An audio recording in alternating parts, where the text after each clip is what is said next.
Hello दोस्तों, तो एक बार फिर से आपका स्वागत है इस ट्रिकी दुनिया में जहां हम क्या जानते हैं, साइंस की, जीएस की ट्रिकें जानते हैं। ओके, चलो आज हम परमाणु, अणु, तत्व, यौगिक और मिश्रण के बारे में अच्छे से समझेंगे और इसके कुछ जो क्वेश्चन आते हैं है ना एग्जाम में, वो भी हम समझेंगे। एग्जाम्पल पूछे जाते हैं, ठीक है, इनको हम अंतर अच्छे से समझेंगे, पहचान करेंगे अच्छे से, ठीक है। सबसे पहले हम बात करते हैं परमाणु की। किसकी बात करेंगे? परमाणु। परमाणु जो होता है ये पदार्थ का वह छोटा से छोटा कण होता है जो क्या है, स्वतंत्र अवस्था में नहीं रह सकता, जो स्वतंत्र अवस्था में नहीं रह सकता और रासायनिक अभिक्रिया में क्या ले सकता है, भाग ले सकता है, ठीक है। उसे हम क्या कहेंगे? परमाणु कहेंगे, ठीक है जी। भाई ये उदासीन होता है, ठीक है, मैंने आपको पहले है ना, तो क्या होता है, उदासीन होता है, ठीक है जी। परमाणु है, परमाणु के अंदर इलेक्ट्रॉन होता है, प्रोटॉन होता है, न्यूट्रॉन होता है। और ये प्रोटॉन और न्यूट्रॉन, ये क्वेश्चन पूछा जाता है, प्रोटॉन और न्यूट्रॉन को सम्मिलित रूप से न्यूक्लियन कहा जाता है, क्योंकि ये अंदर नाभिक की तरफ होता है। नाभिक को क्या कहते हैं? न्यूक्लियस कहते हैं। तो ये प्रोटॉन और न्यूट्रॉन को क्या कहते हैं? हम न्यूक्लियॉन कहते हैं। चलो बढ़िया, ये भी बात सही है, ठीक है। अगर आपको इसकी खोज करता चाहिए कि प्रोटॉन, न्यूट्रॉन, इलेक्ट्रॉन, नाभिक की खोज किसने की, ट्रिक के साथ चाहिए, तो जल्दी से इस वीडियो को जाके देखिए। ओके, यहीं पर आपको मिल जाएगी जीएस की प्लेलिस्ट में। ओके जी, बढ़िया। अब बात करते हैं, परमाणु की बात कर ली। परमाणु में हम उदाहरण तो देखे ही नहीं, ठीक है। ये तो समझ में आ गया कि स्वतंत्र अवस्था में नहीं रह सकता है, ठीक है। ये क्या है, रासायनिक अभिक्रिया में भाग ले सकता है, ठीक है। अणु क्या है, जो स्वतंत्र अवस्था में रह सकता है, ठीक है, रासायनिक अभिक्रिया में भाग नहीं ले सकता। ओके, चलो बढ़िया, ये भी बात समझ में आ गई, ठीक है। विभिन्न परमाणु मिलकर अणु का निर्माण करते हैं। ओके जी, बढ़िया। अब यहाँ के समझते हैं कि परमाणु में और अणु में डिफरेंस क्या। भाई ये भी HNO लिखा हुआ, ये भी HNO लिखा हुआ है, कोई डिफरेंस तो है ही नहीं। डिफरेंस अभी करते हैं, है ना।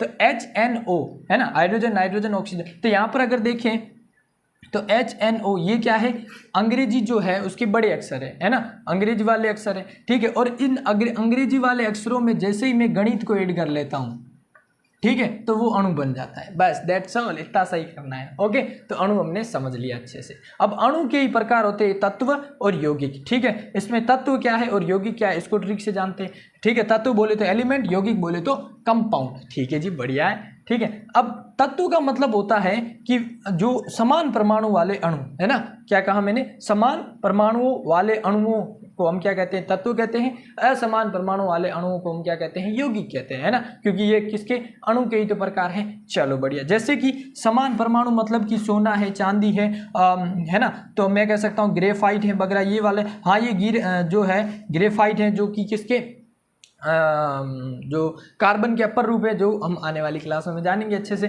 ठीक है। चलो बढ़िया, तत्व के ये हो गए एग्जाम्पल। क्योंकि सोना है तो सोने के अंदर एक ही परमाणु, मतलब समान परमाणु यूज करके बनाया गया है ना। चांदी है तो चांदी भी उसी प्रकार, ठीक है। अगर लेकिन मैं बात करूं यौगिक की, बोले तो कंपाउंड की, तो असमान परमाणु से बनने वाले अणु को हम क्या कहते हैं, यौगिक कहते हैं। जैसे ये हाइड्रोजन, ये क्या है, सॉरी ये क्या है, पानी है ना, H2O पानी होता है। तो ये कुछ इस प्रकार से तो बना हुआ है, H+H+O है ना। ये तो हाइड्रोजन और ऑक्सीजन अलग अलग हो गए कि ना, नहीं परमाणु, है ना। तो परमाणु जब असमान हो, बोले तो असमान कह सकते हो, या फिर अलग अलग हो तो हम क्या कहेंगे, उसे यौगिक कहेंगे, ठीक है जी। जैसे कि ये हो गया अपना पानी हो गया, ये कार्बन, ठीक है, CO2 हो गई गैस, ठीक है। और ये अपना ठोस CO2 जो कि शुष्क बर्फ के रूप में होती है। ओके, इसका नाम है। चलो बढ़िया। CO2 जो होती है आग बुझाने में, सोडा वाटर है, ग्रीन हाउस इफेक्ट में वगैरह हमें देखने को मिलती है। ओके, चलो बढ़िया। तो तत्व के बारे में जान लिया, यौगिक के बारे में जान लिया। अब बच्चा हमारा मिश्रण। मिश्रण वही है, क्या मिश्रण वही है, मिक्सचर नमकीन होती है ना, वही ये है ना। तो उसमें क्या होता है, अलग अलग प्रकार की मिठाई है ना, अलग अलग प्रकार की क्या मिली होती है, नमकीनें मिक्स की हुई होती है ना। तो वही है इधर, क्या है कि इसका उसका न तो कोई फिक्स चीज होती है, मतलब न तो उसका सूत्र होता है ना। मिश्रण का मतलब न उसका सूत्र हो और परमाणु अनुपात क्या हो, अनिश्चित हो, ठीक है। और इसी का उल्टा अगर यहाँ करूं तो यौगिक का कुछ ना कुछ सूत्र भी होगा और परमाणु अनुपात भी निश्चित होगा। ओके, तो सबसे पहले हमने परमाणु को जाना, अणु को जाना और तत्व, यौगिक और मिश्रण को अच्छे से समझ लिया है। यही इनके बीच का डिफरेंस है, अच्छे से जान लिया, ट्रिक से जान लिया।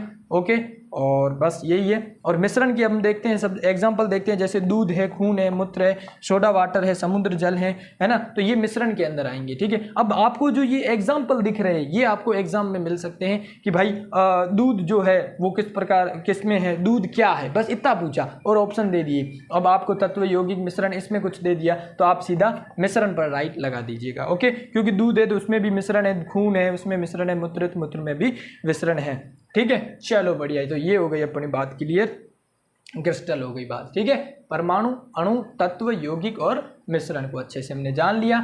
और मैंने जैसा कि आपको कहा था कि परमाणु जो है इसके अंदर प्रोटॉन, न्यूट्रॉन, इलेक्ट्रॉन, नाभिक ये जो होता है, ठीक है, अगर इनके खोज करता हूँ की ट्रिक अगर आपको चाहिए तो जल्दी से देख लीजिएगा और डिस्क्रिप्शन में मैं आपको लिंक दे दूंगा। ओके, चलो मिलते हैं अगली ट्रिक में। ओके, चैनल को ज़्यादा से ज़्यादा लाइक, शेयर और सब्सक्राइब कीजिए, क्योंकि आपका साथ रहेगा हमारा हाथ रहेगा, फोड़ेंगे इस ट्रिक की दुनिया में।